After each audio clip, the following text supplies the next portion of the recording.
Ümumiyyətlə, əxlaq alimləri deyərlər ki, gözəlliyi iki yerə bölərlər. Deyərlər, adın yaxşı deyirlər, hüsnül faili, hüsnül feili. Deyərlər, bir işin gözəlliyi var, bir də iş görənin gözəl olması. Gör, nə qəşəngdir, iş görənin gözəl olması.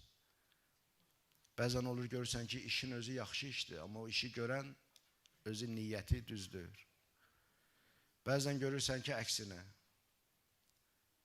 işi görən yaxşı insandır, amma gördüyü əməl günahdır. Bəzən də görürsən ki, elə işi görən də niyyəti xəbisdir, gördüyü iş də elə ucurdur. Amma İslam dini bizə bu üçündən də bizdən həzər eləyir. Yadınızda qalsın, üçündən də uzaq olmayı. Bizə deyir, ikisi də cəmlənməlidir. Həm özünüz də gözəl olmağa çalışmalısınız, həm əməlinizin də gözəl olmağına çalışmalısınız. Həm çalışmalısınız ki, gözəl olub gözəl əməl edəsiniz. Niyyətiniz də gözəl olmalıdır, əməliniz də gözəl olmalıdır.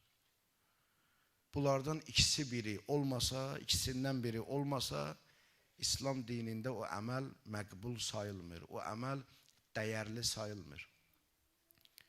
Mən 100 nəfəri doyuzdururam, amma niyyətim xalis deyir.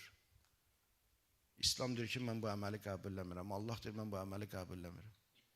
Axı, gözəl əməldir. 100 nəfər doyub burada. Mən demirəm ki, pis əməldir. Yaxşı əməl eləmirsən, amma özün yaxşı olmamışsın. Niyyətin yəni yaxşı olmayıb, o mənada. İndi bəzən də görürsən, niyyətin yaxşıdır, amma əməlin, bu da olur. Yox, bunu deyir, İslam deyir, bunu da istəmirəm. Niyyətin yaxşı olduğu kimi əməlin də yaxşı olmalıdır. Bax, İmam Hüseyin əleyhissalamın Kərbəlası bizə bunu öyrədir.